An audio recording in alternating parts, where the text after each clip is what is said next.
This program is sponsored by LIC Nepal, जीवन रहँदा पनि जीवन पश्चात पनि। गर्वैदेखि बलियो भूगर्भ सिमेन्ट। मेरो देश मेरो जगदम्बा सिमेन्ट।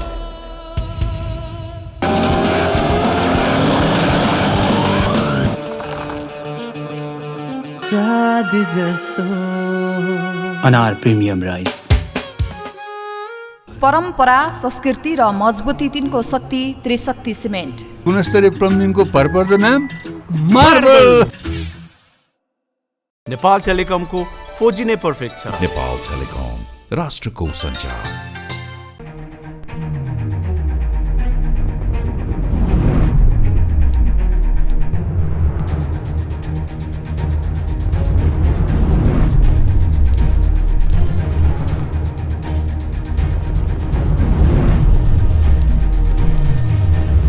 नमस्कार आदरणीय दर्शक, आजको जनता जान्न चाहन्छन् कार्यक्रममा हाम्रो बीचमा नेपाल कम्युनिस्ट पार्टी माओवादी केन्द्रका प्रभावशाली नेता सांसद राष्ट्रिय सभाका रामनारायण बिडाडी हुन्छ। रामनारायण बिडाडीजी, तपाईँलाई म जनता जान्न चाहन्छन् कार्यक्रममा स्वागत गर्न चाहन्छु। धन्यवाद। यो गठबन्धन भत्ताभुङ्ग हुँदैछ नि, के कारणले भन्नुहोस् त? हुँदैन। 5 दलीय गठबन्धनमा दरार आइसक्यो। कसले भने? तपाईँलाई थाहा छैन? प्रचण्डले भनिसक्नुभयो। भेट्नुभयो त राम्रो भयो नि। तर एमसीसी पारित गर्नुपर्छ भन्ने प्रधानमन्त्रीको प्रस्तावमा प्रचण्डको असहमति, असन्तुष्टि। होइन, त्यस्तो छैन। एमसीसी बारे गठबन्धन एकमत छ। कसरी एकमत छ? प्रधानमन्त्रीले जसै पनि पारित गर्छु भन्नुभएको छ। होइन, पारित त गर्ने हो, तर यसलाई अध्ययन गरेर जुन रिपोर्ट आइराखेको छ एउटा पार्टीको बिचमा, झलनाथ खनालको कार्यदलको, त्यो रिपोर्ट चाहिँ नि ओलीजीले गठन गरेको कार्यदल हो त्यो। अब शेरबहादुर देउबाजीले जुन बेलामा सही गर्नुभएको थियो एमसीसीको, त्यो बेलामा आइपिएस भन्ने थिएन। अमेरिकाले आइपिएसको सिद्धान्त अथवा कार्यक्रम ल्याइसकेका थिएन। त्यस कारणले उहाँले सही गर्नुभयो, त्यो पनि ठिक। त्यसपछि ज्ञानेन्द्रबहादुर कार्कीले गएर सही गर्नुभयो, त्यो पनि ठिक, त्यो बेला पनि थिएन। अब यो संसदबाट पास हुने हो कि होइन भन्ने विषयमा पनि त्यो एग्रिमेन्ट बोल्दैन थियो। त्यो मेजर एग्रिमेन्ट जुन छ, मुख्य एग्रिमेन्ट, त्यो बोल्दैन। तर पछि चाहिँ नि ओलीजीले यो सदनमा पेस गर्नुपर्छ भनेर टेबलिङ गरिदिनु भयो। यो किन गर्नुभयो, कसले भनेर गर्नुभयो, के कारणले गर्नुभयो, कुन कानुनअनुसार गर्नुभयो, संविधानले त यो पर्दैन। तर अहिले अब एमसीसीको बारेमा हामी सबै मित्र राष्ट्रहरूसँग समान दूरीको सम्बन्ध कायम गर्ने भएकोले हामी असंलग्न परराष्ट्र नीति अवलम्बन गर्ने भएकोले प्रचण्ड अमेरिकाको पक्षमा जानुभयो, एमसीसीको पक्षमा जानुभयो। होइन, पक्षमा होइन, सिधा प्रश्न, सिधा उत्तर दिनुहोस् रामनारायण बिडाडी। सिधा उत्तर हो।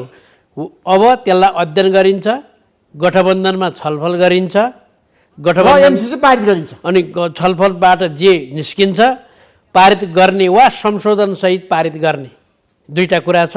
या पारित गर्न नमिल्ने भए के कारणले नमिल्ने, त्यो कुरा पनि निर्णय हुन्छ। त्यस कारण अहिले प्रधानमन्त्रीको र प्रचण्डको कुनै प्रकारको फरक कुरा होइन। खालि अलिकति कुरा बोल्दाखेरि चाहिँ नि मिडियाले अलिक बढाइचढाइ गरिदिइहाल्छ। प्रधानमन्त्रीले भन्नुभयो नि त, एमसीसी पारित गर्नको लागि हामीले अमेरिकालाई पत्र लेखिसकेका छौँ। त्यो पत्र पारित गर्न प्रचण्डले यसो भनेको पत्र लेखेका छौँ, हस्ताक्षर गरिसकेका छौँ। अब एमसीसी पारित हुन्छ भनेर विदेशबाट उहाँले भनेको ठिक छ। प्रधानमन्त्रीले बोलेको होइन। प्रधानमन्त्रीले कुरा तपाईँ बिर्सनुहुन्छ, आज ढाँट्नुहुन्छ जनतालाई। जनतालाई सत्य भन्दैछु म। त्यो एमसीसीको म्याद नागेको ओलीजीकै पालामा म्याद नाग्यो। अब यो पास गर्नु पर्यो भनेर एमसीसीले भन्ने नै भयो।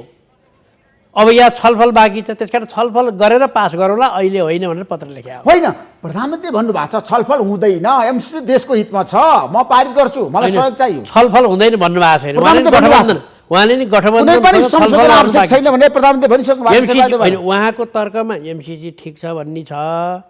अब इन्डो पेसिफिक स्ट्राटेजीका कुरा र अहिले इन्टरनल जुन करस्पोन्डेन्स कागज आदान प्रदान भएको छ नि, विभिन्न वटा कागज, त्यो एग्रिमेन्टभन्दा पछि धेरैवटा कागज चाहिँ नि आदान प्रदान भएको छ। ती सबैलाई हेरेर प्रधानमन्त्रीसँग बसेर गठबन्धनले निर्णय गर्छ। यो पास गर्दैन भन्ने पनि होइन, यो हुबहु पास गर्छ भन्ने पनि होइन। तर पनि प्रधानमन्त्री र प्रचण्डको बिचमा किन कुरा बाजियो त? के कुरा बाजिएन मलाई बताउनुहोस्। कुरा बाजिएन के छ भने उहाँले पनि एउटा पत्र लेखेको हो भनिहाल्नुभयो। प्रचण्डले र शेरबहादुर प्रधानमन्त्रीज्यूले एमसीसीलाई पत्र लेखेको भन्नुभयो।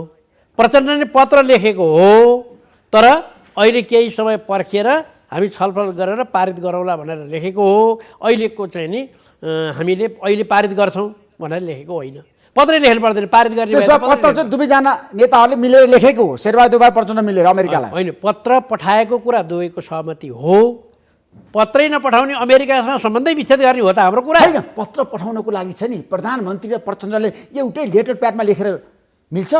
एउटै लेटर प्याडमा पठाउने त प्रधानमन्त्री र प्रचण्डको बिचमा सहमति भएर सरकारले लेख्ने हो नि त्यो। होइन, सरकारले लेखेको कुरालाई प्रचण्डले पनि सही गर्न मिल्छ? सरकार समर्थन गर्न मिल्ने भयो नि, प्रचण्डले समर्थन देशको गर्न प्रधानमन्त्रीले अमेरिकालाई पत्र लेख्यो अनि प्रचण्डले पनि त्यही पत्रमा हस्ताक्षर गर्न होइन मिल्छ? होइन, त्यो गरेको छैन। त्यो मान्यता विपरीत भएन? त्यो गरेको होइन नि। रामनारायण विराटजी भएको के भने प्रचण्ड र ओलीजी मिलेर पत्र पठाउने कुरा सहमति भएर पत्र पठायो। सहमति भएर पत्र पठाओ। हो, त्यसो भए गठबन्धनभित्र मेलमिलाप र एकता हुन्छ? मेलमिलाप हुन्छ, चुनावसम्म हुन्छ। चुनावसम्म हुन्छ? चुनावसम्म हुन्छ। चुनावमा सबै सिटमा काङ्ग्रेससँग चाहिँ नि गठबन्धन नहोला, छलफल गर्दा हुँदैन भनिसक्यो। कसले? कांग्रेसका शीर्ष नेताले। काङ्ग्रेसले भनेको छैन, काङ्ग्रेसको केही पाँच दलीय गठबन्धनका साथ हामी नेताले चुनावमा भन्नुभएको छ। उहाँले भन्नुभए अनुसार अहिले गठबन्धन नभए सरकार बन्थ्यो, गठबन्धन नभए यो परिस्थिति आउँथ्यो। त्यस कारणले गठबन्धनलाई टिकाउनु अहिलेको धर्म हो र कर्म पनि हो। तर एमसीसी पारित भएन भने प्रचण्ड र शेरबहादुर देउवाको भविष्य सङ्कटमा पर्छ यो अमेरिकाले भने। होइन, यो चाहिँ नि खोजिराखेका छन्, यो चाहिँ नि अहिले त्यस्तो सम्भावना छैन। गठबन्धन धराएसी हुँदैन, गठबन्धन सक्रिय भत्ताभुङ्ग हुँदैन, लथालिङ्ग हुँदैन, गठबन्धन भत्किँदैन। हुँदैन। अहिले केपी शर्माले भत्ताभुङ्ग पार्न सक्नुहुन्छ नि त यो गठबन्धनलाई? सक्नु कसरी पनि सक्दैन, गर्दैन। केपी शर्माले भन्नुभएको छ कसले? म 7 दिनभित्र सरकार ढाल्छु भने केपी शर्माले भन्नुभएको छ। केपीजी के गफ लाउनुहुन्छ के तपाईँलाई विश्वास छैन? केपीजीको गफ सुन्ने मान्छे पागल हुन्छ। अब उहाँले के भन्नुहुन्छ कि आज के भन्नुभयो केपी शर्माले थाहा छ?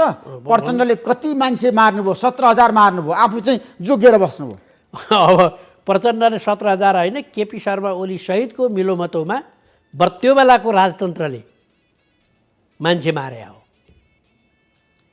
तर आज केपी शर्माले चुनौती दिनुभएको छ प्रचण्डलाई। मान्छे मारे 17,000 अनि ठुलो कुरा गर्ने मेरो अगाडि। अनि त्यस्तो कुरा गरे त मान्छे भात खाइरहेको मान्छेले गएर स्वाट काट्ने अनि झालखान बस्ने, म झालखान बसे यति भनेर कुरा गर्ने भनेर भन्यो भने के गर्ने?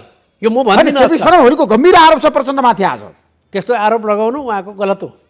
हाम्रो त्यस्तो आरोप भएको भए उहाँले पार्टी एकता किन गरे? देशमा चाहिँ बर्मा लुट गरेको प्रचण्डले हो भनेर आज उहाँले बताउनु भएको छ। होइन, पार्टी एकता किन गरे? प्रचण्डलाई भोट माग्ने किन गए भन्नु पऱ्यो नि त।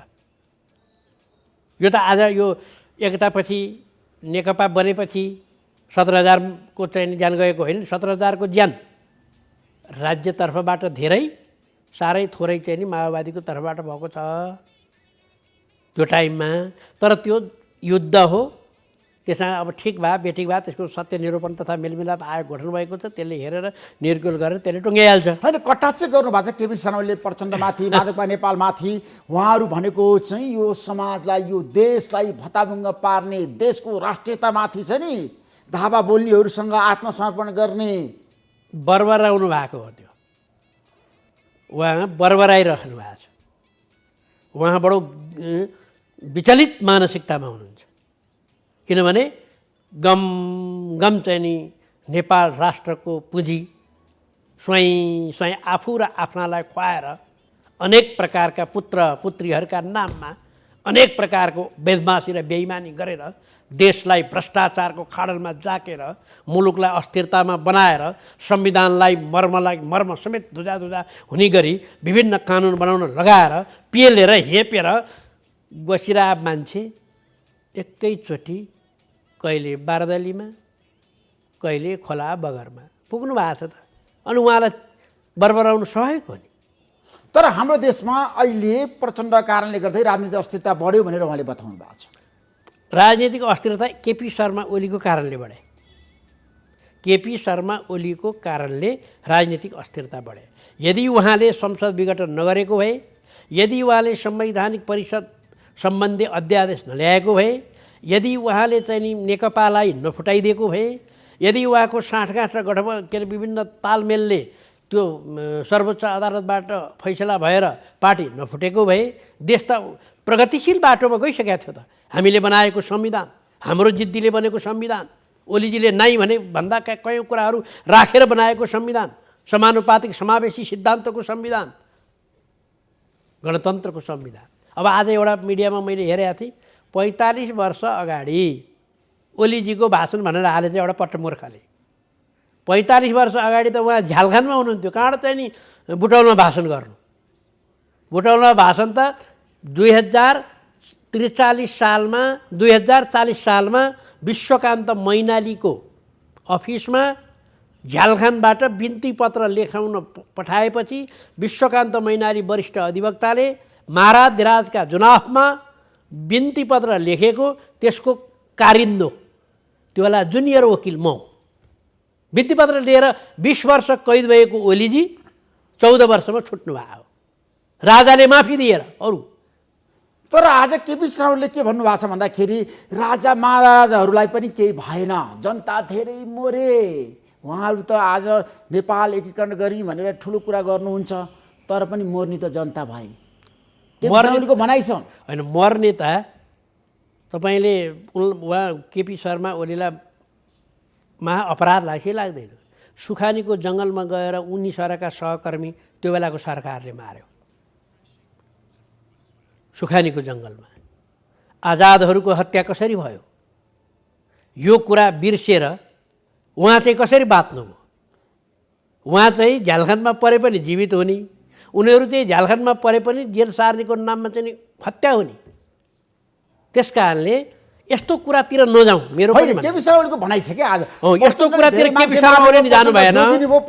जानुभयो भने यसरी आउँछ कुरा, क्या जानुभयो भने यसरी आउँछ कुरा, जानु भएन नि यस्तो कुरा। अहिलेको कन्टेक्स्टमा, आजको देशमा, आजको परिस्थितिमा, आजको संविधानलाई कार्यान्वयन गर्ने तरिका के हो? कसरी कार्यान्वयन गर्ने? झुट बोल्ने, फटाइ गर्ने, बेइमानी गर्ने। मङ्सिरको 30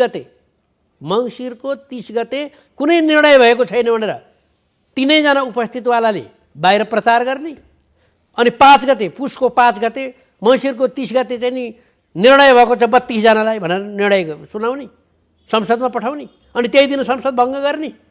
यति निकृष्ट नालायक मान्छे पृथ्वीमा कोही जन्मिन्छ? राजनीति गर्ने मान्छेले त्यसरी झुटा कुरा गर्छन्, बेइमानी कुरा गर्छन्, जालसाजी कुरा गर्छन्। अदालतमा राजनीति पस्यो भन्नुहुन्छ अहिले। अदालतमा राजनीति पस्यो त राम्रो, राजनीति भने त राम्रो हो। राजनीति भने त राज्यका जनताका हितका निम्ति गरिने नीतिको नाम राजनीति। केपी शर्मा ओली जस्ता मान्छेहरूको कारणले गर्दा राजनीति बदनाम भयो। राजनीति भनेपछि अहिले जनताले छिछिर दुरदुर गर्ने अवस्था पुर्याइयो। तर केपी शर्मा ओली 1 नम्बरको नेता भनेर भन्न थालिसके मान्छे। 1 नम्बरको नेता उहाँको हाउरे बाउरे चाउरेले भनिहाल्छन् नि। म जस्तो नेतै छैन। मैले भन्दिनँ, ऋषि ढमराले भन्नुहुन्न, कुनै पत्रकारले भन्दैन। उहाँलाई मैले यसरी भन्नुपर्ने कुनै कारण थिएन नि। हुँदा खाँदाको प्रतिनिधि सभा किन विघटन गरे? को हो वा जनताको प्रतिनिधि विघटन गर्ने? हाम्रो संविधानले रोकेको छ। संविधानको विरुद्धमा गएर भइरहेको चाहिँ कम्युनिस्टहरूको वर्चस्व भएको केपी शर्मा ओली प्रधानमन्त्री नभए अर्को ईश्वर पोखरेल हुन्थे होलान्, प्रदीप गेवाली हुन्थे होलान्, अरू उहाँलाई मन नपरे वामदेव नहोलान्, माधव नेपाल नहोलान्, अरू त्यत्र चाहिँ एमाले भित्रका मान्छे प्रधानमन्त्री हुन्थे नि। तर कम्युनिस्ट हुन्, के अरे त्यही नेकपाका मान्छे हुन्थे। त्यस्तो चाहिँ नि भङ्ग गरिदिने।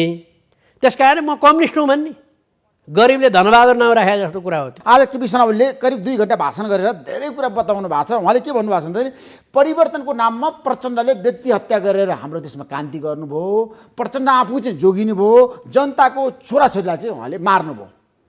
चीनमा क्रान्ति हुँदा माओ सेतुङ जोगिए, अरू कति मरे? मूर्ख भनेर सोध्नु पर्यो। ए मूर्ख, स्टालिनले के गरे रुसमा? लेनिनको बेलामा जनक्रान्ति हुँदा कति मान्छे मरे? लेनिन मरे? उसलाई मर्नु परेको थियो। प्रचण्ड मर्दै भए हुन्थ्यो भन्टाने होला। क्रान्तिकारी नेता झ्यालखान पर्दैन। असफल र अयोग्य नेता शत्रुको पन्जामा पर्छ, शत्रुलाई नमस्कार गर्छ, खुट्टा ढोगेर जेलमा बसेर भात खान्छ अनि निस्किन्छ चाँडै। तर जो मान्छे क्रान्तिकारी हो त्यो झ्यालखान पर्दैन। माओ सेतुङ झ्यालखान परेनन्। संसारका कयौँ क्रान्तिकारीहरू झ्यालखान पर्दैनन्। पऱ्यो भने मारिन्छन्। यसरी गर्ने कुरा होइन भने प्रचण्डले गरेको, यो देशमा प्रचण्ड नभएको भए उनको पार्टीको विद्यादेवी भण्डारी अहिले राष्ट्रपति हुनुहुन्थ्यो, ठिङ गर्न पाउनुहुन्थ्यो उहाँले। उहाँ प्रधानमन्त्री त दिवा सपना। कि प्रचण्ड भन्ने मान्छे नभएको भए, यो परिवर्तन नभएको भए केपी शर्मा ओली लाइफमा कहिल्यै प्रधानमन्त्री हुनुहुन्न। त्यसो प्रचण्ड क्रान्तिकारी नेता हो त? प्रचण्ड क्रान्तिकारी नेता होइन भन्ने त कुरै कसले भने र? गैर क्रान्तिकारीहरूले भने होलान्।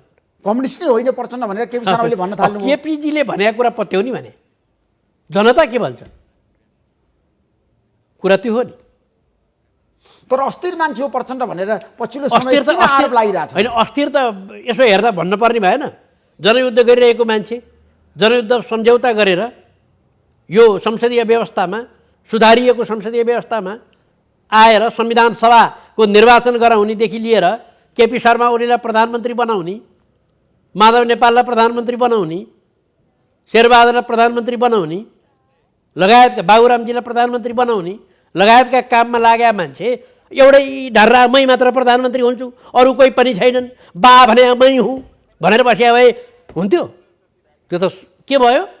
उहाँ क्रान्तिकारी हुनुहुन्थ्यो, समय सापेक्ष हुनुहुन्थ्यो। त्यस कारणले प्रचण्ड नै अहिले मुलुक हाँक्ने नेता हो। अहिले शेरबहादुर देउवालाई ठुलो चान्स परेको छ। प्रचण्ड र देउबाजीको जुन गठबन्धनको सरकार बनेको छ, देउबाजीलाई योभन्दा महत्त्वपूर्ण चान्स कमै आउँछ। त्यस कारणले देउबाजीले हाँकेर लैजानुहुन्छ, कङ्ग्रेसलाई एक गठ बनाउनुहुन्छ। तपाईँले राम्रोसँग हेर्नु भएको छ, पछिल्लो समय अदालतको कुरा गर्दाखेरि प्रधान न्यायाधीश भर्सेस न्यायाधीशहरू, नेपाल बार, सर्वोच्च बार एकतिर छ, आन्दोलन भइरहेछ। र आज केपी शर्मा ओलीले के भन्नु भन्दाखेरि प्रचण्ड भनेको अब अदालतमा प्रवेश गरेर अदालतलाई ध्वस्त पार्न चाहन्छन्, सिद्ध्याउन चाहन्छन्। अनि यो पनि फेरि बेइमानी कुरा हो। अदालतमा यो विकृति आएको मेजर कारण केपी ओली हो। तर ओलीले भन्नुभएको छ म होइन, यसको दोषी प्रचण्ड हो भनेर आयो? यो विकृति आएकै संवैधानिक परिषद र प्रतिनिधि सभा विघटनबाट राजनीतिक मुद्दा त्यहाँ धेरै पर्यो। केपी शर्मा ओली त्यस्तो प्रधानमन्त्री हो जसको पालामा सर्वोच्च अदालतमा राजनीतिक मुद्दा सबभन्दा बढी गयो। राजनीतिक रिटहरू किन होला? जम्मै पाइलै पछि गैर कानुनी, पाइलै पछि गैर संवैधानिक, पाइलै पछि संविधान विरुद्ध, पाइलै पछि कानुन विरुद्ध काम गर्नु हो। त्यस कारणले अहिले सर्वोच्च अदालतमा सर्पको खुट्टा सर्पले देख्छ भन्छन् नि, ऋषि धमलाले कहाँ देख्नुहुन्छ? मैले कहाँ देख्छु? त्यहीँको न्यायाधीशले देख्छ नि, त्यहाँको न्यायाधीशको कुरा। प्रधान न्यायाधीशले के गरे भन्ने कुरा त्यही बहालवाला न्यायाधीशले देख्नुभयो, त्यही काम गरेर गएका भूतपूर्व चाहिँ प्रधान न्यायाधीशहरूले देख्नुभयो, त्यही काम गरेर गएका प्रधान न्यायाधीशहरूले देख्नुभयो। हामीले देख्छौँ र? हामीलाई थाहा हुन्छ र? तर एमालेका नेताहरूले आज के भनिरहेछन् भन्दाखेरि 2065 सालमा पनि सेनामाथि प्रचण्डले आक्रमण गर्न खोजे, उनी सत्ताबाट बाहिरे। र 2073 सालमा पनि प्रचण्ड प्रधानमन्त्री भएको बेला सुशीला कार्की विरुद्ध महाभियोगको प्रस्ताव माओवादी केन्द्रकै कारणले आयो, काङ्ग्रेसले त्यतिखेर तपाईँलाई साथ दियो। र अहिले आएर जब प्रचण्ड शेरबहादुर देउवालाई प्रधानमन्त्री बनाएर अदालतमा प्रधान न्यायाधीशको विरुद्धमा जानको लागि रणनीति बनाइरहनु भएको छ र सम्पूर्ण सूत्रधार भनेको बारको आन्दोलनलाई उकास्ने, अगाडि बढाउने प्रचण्ड हो। कस्तो बेइमानी कुरा होला त्यो? लाइन प्रधानमन्त्री हुने लाइनमा रहेका अहिलेको सर्वोच्चका न्यायाधीशहरू लाग्नु भएको छ। त्यो कोही पनि न्यायाधीशहरू प्रचण्डको सिफारिसमा वा प्रचण्डको पालामा नियुक्ति भएका पनि होइनन्। उहाँहरू प्रचण्डको मातहतमा प्रचण्डको इसारामा हिँड्नुहुन्छ। तपाईँले नामै सम्झिनुहोस् न, केपी शर्मा ओलीको कारणबाट उहाँको पालोमा उहाँकाले गरेका अब ती प्रधान न्यायाधीश हुनेवाला जो हुनुहुन्छ उहाँहरू हिजोको जीवन उहाँहरूको सकियो। अब न्यायाधीशको जीवन सुरु भयो। न्यायाधीशको जीवन सुरु भएको हुनाले उहाँहरूले न्यायाधीशको हैसियतमा काम गरिराख्नु भएको छ त्यहाँ। त्यस कारण तिनीहरूले न त प्रचण्डको कुरा सुन्नुहुन्छ न त अरूको। त्यस कारण म त अदालतमा काम गर्ने मान्छे, म त वरिष्ठ अधिवक्ता, म अदालतको स्वतन्त्रता र अदालतको स्वाधीनता, अदालतको छवि सुध्रियोस् भन्ने मान्छे। अदालतमा न्यायाधीश जनविश्वासको आधारमा टिकेको हुन्छ, विश्वासको आधारमा टिकेको हुन्छ। सिडिओले पुलिस लिएर हिँड्दा जिल्ला न्यायाधीश टल लखर पैताला खुट्टाले हिँडिराखेका हुन्थे। अञ्चलाधीश ढाइडाँडा ढोइढोइ गरेर हिँड्दा न्यायाधीशहरू टक्कर हिँडिराखेका हुन्थे। अहिले त यही बेइमान बदमासहरूका विभिन्न कारणले अलिअलि सुरक्षा दिएको छ क्यारे। तर मूल कुरा के हो भने जनविश्वासको जगमा अडेको हुन्छ न्यायाधीश। त्यस कारण न्यायाधीशको विवाद आयो भने न्यायाधीश आफैले ओहो मेरो विवाद आयो, म त त्यस्तो, मलाई त यस्तो आरोप खपेर म बस्दिनँ, तिमीहरूले खोजे यही हो, ल म गरिदिन्छु भन्छन् न्यायाधीशहरूले। न्यायाधीश निर्वाचित होइनन्, न्यायाधीश राजनीतिक मान्छे होइनन्। तर हाम्रो देशमा न्यायाधीश त राजनीतिक मान्छे पनि भएको छैन। हो, अब त्यसो दलका नेताहरूले न्यायाधीशमा सिफारिस गरेका मान्छे हेर्नुहोस् त, न्यायाधीश विगतमा सुन्नुहोस् न, न्यायाधीश सांसद हुनलाई भइसकेका पार्टीका नेता भइसकेका मान्छेहरू न्यायाधीश भएको छन्। अरू देशमा पनि छन्। अमेरिकामा पनि राष्ट्रपति भएको मान्छे न्यायाधीश भएका छन्। हेर्नुहोस् त, अमेरिकामा न्यायाधीशको निर्वाचन हुन्छ। त्यसकारण त्यो पद बसिसकेपछि म कसैको होइन, हामी कसैका होइनौँ, कोही हाम्रा होइनन्, हामी सत्य र न्यायका, सत्य र न्याय हाम्रो भन्ने मन्त्र जपेर त्यो सिटमा बस्नु पर्यो। त्यसकारण प्रधान न्यायाधीशलाई अहिले जुन आरोप लागेको छ त्यो आरोप असत्य होला, त्यो आरोप बेठिक होला, तर आरोप लागेर आन्दोलन भयो, आरोप लागेर अस्ट्याकल बाधा अवरोध भयो। उहाँले विचार गर्नुपर्ने कुरा, अरूले भन्ने कुरा होइन त्यो। उहाँले भन्नुभएको छ म कुनै पनि हालतमा राजीनामा दिन्न भने चोलिन्द शमशेर जबराले भन्नुभयो होइन? होइन त, उहाँले त्यसो भन्नुहुँदा उहाँलाई पनि राम्रो गर्दैन त्यसले उहाँलाई पनि राम्रो गर्दैन, व्यवस्थालाई र न्यायालयलाई राम्रो गर्दैन। उहाँले यो बाटो फुकाउनु पर्यो त कि आफ्ना सहकर्मी चाहिँ नि 19 जना छन् नि, उनीहरूलाई एकमत बनाउन सक्नु पर्यो नि त। उहाँहरू त एक ठाउँ बसेर काम गरे हो त। दोस्रो कुरा, नेपाल बार एसोसिएसन बडो सौहार्दपूर्ण, यस्तो कहिले भएको थियो? यसरी कहिले चाहिँ नि बारले आन्दोलन गरेको थियो प्रधान न्यायाधीशको विरुद्धमा, राजीनामै मागेर। त्यस कारण यो परिस्थिति आउनु नै विडम्बना हो। यो आयो भने चाहिँ प्रधान न्यायाधीश पद, प्रधानमन्त्री जस्तो जब्बर हुनुहुन्न, प्रधान सेनापति जस्तो हुनु होइन, उहाँ त न्यायाधीश। उहाँलाई त अलिकति छिटा लाग्यो भने पनि मलाई यस्तो लाग्यो यो मुद्दा म हेर्दिनँ, मलाई यस्तो आरोप आयो, दोष लाग्यो, यो म बेन्चमा बस्दिनँ, मलाई यस्तो आरोप आयो, मैले छोडिदिँदा सप्रिन्छ त, हेरौँ त, यो हुनु पर्यो नि न्यायाधीशको गुण। तर उहाँको भनाइ छ संसारका न्यायाधीश त्यही गर्छ। तपाईँले राम्रोसँग हेर्नु भएको छ, सडकबाट राजीनामा माग्दै म राजीनामा दिन्न, सडकबाट राजीनामा मागे हो र? नेपाल बारले आन्दोलन गर्दै म राजीनामा दिन्न। उहाँ सडकबाट मागे होइन, उहाँको अदालतभित्र मागे, अदालतभित्रको कम्पोनेन्टले मागे, बाहिर किसानले मागे हो, मजदुरले मागे हो, ड्राइभर सङ्घले मागे हो, ट्याक्सी चालक सङ्घले मागे हो, मागेको कसले? कहाँ सडक भने त्यस्तो हो। त्यस कारणले उहाँले विचार गर्नुपर्ने हो। उहाँले विचार गर्नु भने उहाँलाई नै हित हुन्छ। 3.5 वर्ष करिब भन्दा बढी चलाइसक्नुभयो। अब उहाँले चाहिँ नि राम्रो तरिकाले विदायी भएर सबैको हाई भएर पो जानु पर्यो त। आफ्ना सहकर्मीको विरोधी, बार एसोसिएसन विरोधी, आफ्ना पूर्व सहकर्मी विरोधी, आफ्ना गुरुहरू सबै विरोधी, अग्रजहरू विरोधी, यस्तरी कहीँ हुन्छ? होइन, प्रधान न्यायाधीशको राजीनामा तपाईँहरू किन मागिरहनु भएको छ? हामीले मागेका छैन, मैले मागेका छैन, मैले राजीनामा मागेका छैन। राजीनामा माग्नु भएको छ? उहाँले राजीनामा गर्ने नगर्ने उहाँको कुरा हो। तर उहाँलाई जुन आरोप लागेको छ त्यो आरोप दुई प्रकारले अब निम्टाएर हुन्छ। एउटा, उहाँले सहज ढङ्गले यत्रो आरोप पनि लाउने भनेर अब आउने प्रधान न्यायाधीश पनि बडो सतर्क हुने भयो। अब ओहो अलिकति गडबड हो भने त यस्तो हुँदो रहेछ भनेर अब आउने प्रधान न्यायाधीश सतर्क हुने भयो, जाने प्रधान न्यायाधीश पनि सतर्क हुने भए, जम्मैजना सतर्क हुने भए। यो मेलो सुरु भयो। यो मेलोलाई अगाडि बढाउने कुरा हो, यो प्रक्रियालाई अगाडि बढाउने। अर्को उपाय भनेको महाभियोग। अब महाभियोग अहिले गर्नुहुन्न, त्यो अहिले बेला भएको छैन, त्यो चरणमा पुगेको छैन भन्ने हो। दल तयार छ, गठबन्धन तयार छ, अहिले दलमा कुरै भएको छैन। त्यो आजको मितिसम्म पनि दल वाच एन्ड सीमा छ, पर्खर साझा अवधारणा बनाएर जानुपर्छ, दृष्टिकोण बनाएर जानुपर्छ भन्ने बहस त जारी छ नि दलहरूको बिचमा। त्यही साझा अवधारणा बनाउने कुरामा सकेसम्म अदालतको कुरा भयो हुनाले अदालतले यो कुरा, प्रधान न्यायाधीश र अरू न्यायाधीशहरूले यो कुरा मनन गरेर त्यहीबाट समस्या समाधान होस्। समस्या समाधान अब राजीनामा बेगर होला जस्तो मलाई लाग्दैन। प्रधान न्यायाधीश राजीनामा दिनु भएन भने के हुन्छ विकल्पहरू? मुलुकलाई ठुलो बाधा पर्छ, प्रधान न्यायाधीशलाई ठुलै बाधा पर्छ। कसरी प्रधान न्यायाधीशलाई घाटा हुन्छ? प्रधान न्यायाधीशलाई बदनाम भने घाटा भएन, बदनाम भएर निस्कनु पर्ने। उहाँले अब 1.5 वर्षसम्म काम गर्न सक्नु भएन भने के हुन्छ? अब उहाँको पदावधि बाँकीमा त्यहाँ चाहिँ तोडफोड भयो भने के हुन्छ?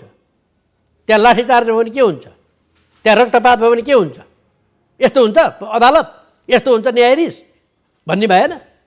संसारमा न्यायाधीश भन्ने जोसुकै मान्छे, चाहे अमेरिकाको भन्नुहोस्, चाहे भारतको भन्नुहोस्, न्यायाधीश भन्नासाथ सोबर हुन्छ। न्यायाधीशले अन्तर्वार्ता पनि दिँदैन, न्यायाधीशले राजनीति कुरै गर्दैन, विवाद आए छोडिदिन्छ, विवाद नमिन्जेल हेरिदिन्छ, विवाद नहुन्जेल बाँचुन्जेल न्यायाधीश हुन्छ। त्यस्तो छ त पृथ्वीमा।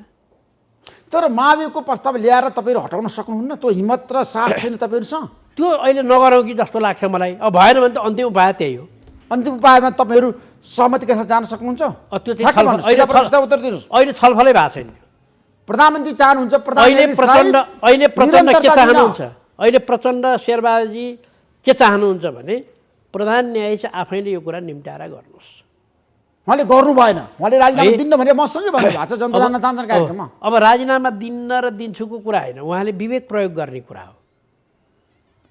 उहाँले विवेक प्रयोग गर्ने कुरा हो। गर्नु भएन भने उहाँलाई नोक्सान हुन्छ। उहाँले भन्नुभयो संविधान सम्मत आउनुहोस्, म त संविधान अनुसार त कारबाहीको कुरा हो। कारबाहीको कुरा भने त अर्कै कुरा हो।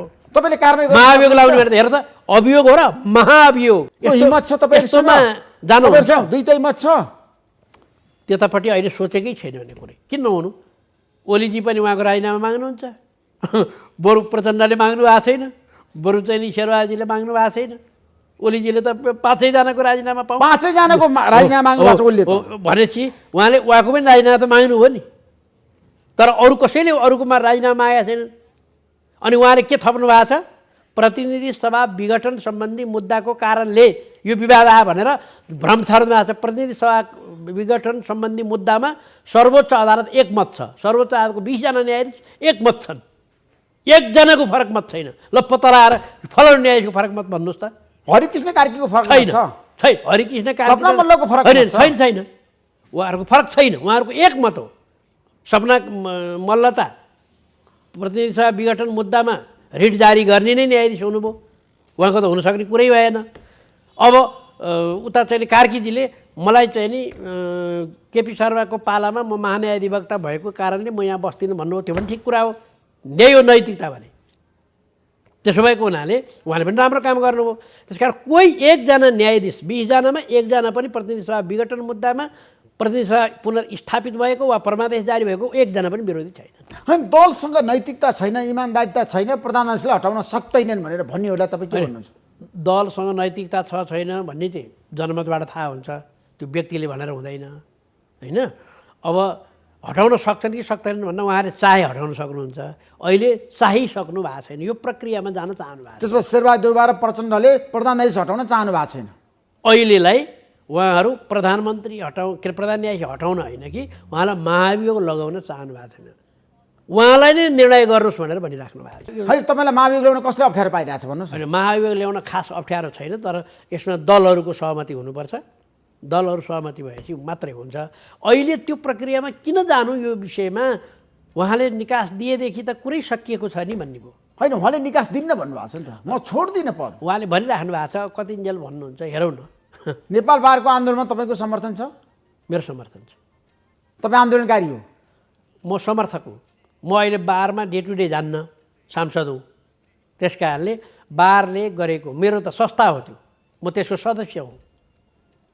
मैले नै कयौँपल्ट बारको चाहिँ नेतृत्व गरेका छु। त्यस कारणले म चाहिँ बारको चाहिँ नि र अदालतको गरिमा बढाउने विषयमा, अदालतलाई सक्षम र स्वतन्त्र पार्ने विषयमा मेरो सधैँ भूमिका हुन्छ। त्यस कारणले म अहिले पनि प्रधान न्यायाधीशज्यूलाई यही चाहिँ मिडिया मार्फत बडो गम्भीरताका पूर्वक तपाईँको चाहिँ अन्तिम कार्यकाललाई देश र जनताका निम्ति, यो क्रान्ति र परिवर्तनको निम्ति, संविधान र कानुनको निम्ति गम्भीर भएर सोच्नुहोस् भन्ने आग्रह गर्छु। तपाईँले राम्रोसँग बुझ्नु भएको छ, प्रधान न्यायाधीशको पक्षमा तपाईँ पहिला हुनुहुन्थ्यो, अहिले उहाँको विपक्षमा तपाईँ किन लाग्नु? पक्ष र विपक्ष छैन म।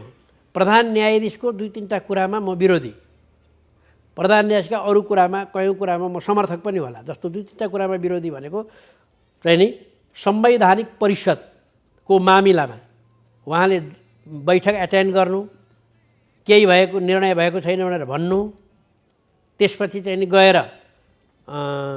5 गते केपी शर्मा ओलीले अथवा चाहिँ नि संवैधानिक परिषदले संसदलाई चिठी पठाउनु, त्यसपछि संसदीय सुनवाई नभइकन ती मान्छे नियुक्ति हुनु, नियुक्ति भएका मान्छेहरूको मुद्दा सर्वोच्च अदालतमा पर्नु, त्यो मुद्दा हुँदाहुँदै शपथ खुवाउन जानु, अनि त्यो मुद्दा सर्वोच्चपछि वर्ष दिनसम्म नहेर्नु, आलटाल गर्नु, धेङ्ग्याई गर्नु, डिले गर्नु, अनि त्यो मुद्दा चाहिँ आफैले हेर्न प्रयास गर्नु, खुब कोसिस गर्नु, केही सुन्न राखेपछि हेर्दिनँ भन्नु, अनि त्यसपछि चाहिँ तपाईँले हेर्दिनँ भनेको थियो अहिले किन तपाईँले भनेर अर्को बखेडा निकाल्नु, अरू रिट सिट अनेक थरीका कुराहरू ल्याएर एक इजलासले गरेको आदेशलाई आधार मानेर त्यो कुरा रोक्नु, त्यो कुरा अगाडि नबढाउनु, यो कुराको म विरोधी हुँ। उहाँले किन त्यसो गरे?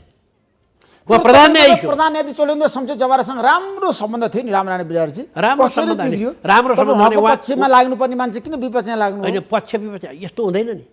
विगतमा तपाईले गर्यो भने भनेको राम्रो मान्छे भने तपाईले सुनाइ हुँदै भन्नुभएको थियो। रामनारायण बिडारीको पहिचानै त्यही हो। बेठिक गरेपछि ऋषि धमलासँग अहिले मिल्ती भइरहेछ नि, बेठिक भयो भने विरोध गरिहाल्छ। मेरो स्वभावै हो त्यो, मेरो कर्तव्य हो त्यो। म बाँचेको कारणै त्यही हो। किन बाँच्ने? बेठिकलाई पनि ठिक भनेर बाँच्ने। हिजो चोलेन्द्रजीलाई नियुक्ति गर्ने बेलामा समर्थन गरे हो। तपाईँले गर्नुभएको थियो, खुला प्रशंसा गर्नुभएको। सुरुमा उहाँले नियुक्ति हुनुभयो नि उच्च अदालतमा, त्यो बेला म विरोधी थिएँ। त्यो नियुक्तिको प्रक्रियामा, तरिकामा, बार्गेनिङमा। त्यसपछि उहाँले चाहिँ नि गरिआएको कुरा ठिकै थियो। पछि मैले तपाईँले याद गर्नुपर्ने हो, सुशीला कार्कीलाई चाहिँ नि महाभियोग लगाउँदा चोलेन्द्रजीले अन्तरिम आदेश गर्नुभयो। त्यो बेला नि मैले आलोचना गरेँ। एउटा न्यायाधीशले सिङ्गो संसदको महाभियोगको प्रस्तावलाई वा कामलाई रोक्न मिल्दैन, यो व्यवस्थापिकामाथि न्यायपालिकाको हस्तक्षेप हो भने त्यो बेला नि विरोधी हो। त्यसपछि उहाँले चाहिँ नि नियुक्ति भएर प्रधान न्यायाधीश हुँदा जबसम्म विवादमा पर्नु भएन, जब चाहिँ उहाँ विभिन्न प्रकारको विवाद, अहिले मैले गरेँ अरू विवाद बारले गरेँ, पेशी तोक्दाखेरि गडबड भयो रे, एकलौटी भयो रे, एक थरी मुद्दा एक थरी न्यायाधीशलाई मात्र दिने गर्ने भयो रे, एक थरी मुद्दा अर्को थरी न्यायाधीशलाई मात्र गर्न थाल्नु पऱ्यो, पेशीमा गडबड गर्नु पऱ्यो, पेशीमै अप्ठ्यारो पार्नु पऱ्यो भने यो मेरो कुरा होइन, बारको कुरा। न्यायाधीश लगाउनु भएको छ नि प्रधान न्यायाधीशले सरकारमा पुर्याएर संसद पुनर्स्थापना गरेर शेरबहादेवलाई प्रधानमन्त्री बनाउन। होइन, उहाँ मात्रै होइन नि, त्यहाँ त अरू न्यायाधीश छैन, 4 जना। तर प्रधान न्यायाधीशको भूमिका त्यति निर्णायक केही हुँदैन। प्रधान न्यायाधीश र अरू न्यायाधीशमा फैसला गर्ने बेलामा कुनै भूमिका फरक हुँदैन। जस्तो प्रशासनमा चाहिँ हाकिमको कुरा सचिवले भनेको कुरा सहसचिवले मान्नुपर्छ नि, त्यस्तै आर्मीमा जर्नेलले भनेको कुरा त्योभन्दा तल्लो सहायक जर्नेलले मान्नुपर्छ नि। तर अदालतमा त्यस्तो हुँदैन। 4 जना न्यायाधीश एकपट्टि भएपछि प्रधान न्यायाधीशलाई मन परे पनि मन नपरे पनि नोट अफ डिसेन्ट लेख्न सकिन्छ, फरक मात्र लेख्न सकिन्छ। त्यस कारणले त्यसमा प्रधान न्यायाधीशले मात्र गुन्लाउनु भएन, सर्वोच्च अदालतले मात्र गुन्लाएको पनि होइन। सर्वोच्च अदालतले संविधानको व्याख्या गरे, व्याख्या गर्दा कसैलाई गुन्लायो, कसैलाई ठेस लाग्यो। त्यसो भए अहिले तपाईँहरू 5 दलीय गठबन्धन प्रधान न्यायाधीशको विपक्षमा छैन। 5 दलीय गठबन्धन अहिले बोल्दैन, कति बोल्दैन। जबसम्म प्रधान न्यायाधीशले आफैले सल्भ गर्ने परिस्थिति देख्दैन, जब देख्छ दलले, जब प्रधान न्यायाधीशले अब सेटल गर्दैनन् भन्ने देख्छ, तब चाहिँ नि दलले हस्तक्षेप गर्नुपर्छ। दलले हस्तक्षेप कहिलेसम्म गर्छ ठ्याक्कै भन्नुहोस्? मेरो विचारमा यो अब छिटै गर्छ, किनभने छिटै भने कति दिनभित्र? त्यस्तो त भन्न सक्दिनँ, निर्णय नै भएको छैन। चाँडै निर्णय हुन्छ। चाँडै निर्णय भने कति दिनभित्र हुन्छ? होइन, एक हप्ताभित्रमा निर्णय हुन्छ। प्रधान न्यायाधीश राख्ने नराख्ने, उहाँलाई बचाउने राख्ने नराख्ने कुरा भन्दा पनि उहाँले आफै नै सेटल गर्नुहुन्छ। सेटल गर्न सक्नु भएन भने कानुन बमोजिमको काम हुन्छ। कानुन बमोजिमको काम भनेको के? उहाँले भन्नुभएको छ नि, ठ्याक्कै भन्नु तपाईँ। प्रधान न्यायाधीश तपाईँको मुखबाट जनता जान्न चाहन्छ। होइन, कानुन बमोजिमको काम भने दुईटा, प्रधान न्यायाधीशलाई बोलाएर छलफल गरेर सहमति गर्न सकिन्छ, उहाँलाई सम्मानजनक बहिर्गमन गराउन सकिन्छ, सम्मानजनक। अर्को त्यो भएन भने, त्यो पनि मान्नु भएन भने, त्यो कुरा मिलेन भने महाभियोगै हो। महाभियोग लगाएर भए पनि उहाँलाई निकाल्नु, त्यसको औषधि अरू छैन। अब देशै बिग्रिन लाग्यो, अदालतै बिग्रिन लाग्यो, ध्वस्तै हुन लाग्यो, डामाडोलै हुन लाग्यो, न्यायाधीश र न्यायकर्मीहरू रक्तपात हुन थाल्यो भने चुप लाएर बस्छ त पार्टी? तपाईँहरूको बहुमत छ, दुईटै मत छ। रामनारायण बिराटजी कहाँबाट पुर्याउनुहुन्छ? होइन, दलले गर्छ नि, त्यो सबै दल आउँछ त्यो बेला। सबै दल एक हुन्छ? तपाईँको चाहिँ नि अदालतभित्र रक्तपात भयो भने सबै दल टुलटुल हेरेर बस्छ? कसको कारणले भयो? किन भयो? एकजना भर्सेस सबै किन भयो? एकजना भर्सेस सबै किन भयो भनेर प्रश्न उठ्न सक्छ। त्यस कारणले यस्तो परिस्थिति चोलेन्द्र शमशेर जबरा जतिको चलाख र प्रधान न्यायाधीशले दुइटै छ, उहाँ चलाख पनि हुनुहुन्छ, प्रधान न्यायाधीश पनि हुनुहुन्छ, यस्तो परिस्थिति ल्याउनुहुन्न, उहाँले आफै नै निकाल्नुहुन्छ। त्यसमा ठ्याक्कै जाँदै माओवादी केन्द्र अब विघटनतिर हो। कसले भने? माओवादी केन्द्र अब सशक्त भएर आउँछ। माओवादी केन्द्र नै अबको कम्युनिस्टको मूलधार हुन्छ। प्रचण्ड साँच्चीकै यो देशको नम्बर 1 नेता बन्न सक्नुहुन्छ अब? निश्चित यहाँ निर्वाचन कहाँ पछिको प्रधानमन्त्री उहाँ नै हो? हो त। शेरबहादुर देउवाजी र प्रचण्डजीको बिचमा तालमेल र गठबन्धन कायमै रहन्छ र हामी वामपन्थीहरू अथवा प्रगतिशील पार्टीमा हामी महत्त्वपूर्ण भूमिकामा रहन्छौँ र निर्वाचन हाम्रो पक्षमा हुन्छ। किन यो सारा चिजै माधवका नेपाल, बाबुराम भट्टराई, उपेन्द्र यादव सबै मिलेर चुनावमा जान्छन्। सबै मिलेर चुनावमा जान्छ। पार्टी एकीकरण पनि हुन्छ तपाईँहरूको? एकीकरण अहिले भन्न सकिन्न, चुनावमा मिलेर जान्छ। प्रचण्ड जसपासँग एकीकरण गरेर जाउँ भन्नुभएको छ नि त। एकीकरण गर्ने छ, तर कहिले गर्ने, चुनाव अगाडि गर्ने कि चुनाव पछाडि गर्ने कि त्यो चुनाव पनि फेरि के छ भन्नु होला भने 6 महिनाभित्रमा स्थानीय चुनाव गरिसक्नुपर्ने परिस्थिति आइसक्यो। 12 दिनभित्रमा सङ्घको चुनाव हुनुपर्ने र प्रदेशको चुनाव हुनुपर्ने आइसक्यो। त्यो चुनाव एउटै पो गर्ने हो कि 3टै चुनाव एउटै पो गर्ने हो कि भन्ने कुरा पनि चलिराखेको छ, छलफल भइराखेको छ। त्यो सबै चुनाव चाहिँ एकैचोटि गर्ने हो भने 12 दिनभित्रमा गरिसक्नुपर्छ। त्यस कारणले अहिले पार्टी एकता भन्दा चुनावी तयारी नै र गठबन्धन नै ठिक छ। Thank you so much Ramnarayan बिहारीजी। ल मेरो महत्त्वपूर्ण समय दिनुभयो, तपाईँलाई म धेरै धेरै धन्यवाद दिन चाहन्छु। नमस्कार। नमस्कार।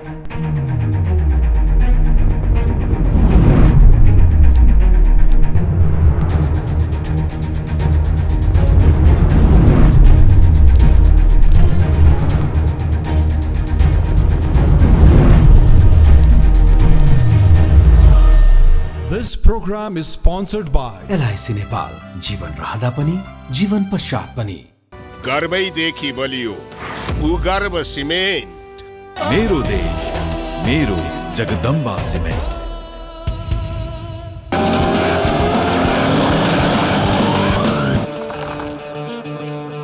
स्वाद जस्तो अनार प्रिमियम राइस। परम्परा, संस्कृति र मजबुती तिनको शक्ति त्रिशक्ति सिमेन्ट। गुणस्तरीय प्लम्बिङको भरपर्दो नाम मार्बल। नेपाल टेलिकमको 4G नै पर्फेक्ट छ। नेपाल टेलिकम, राष्ट्रको सञ्चार।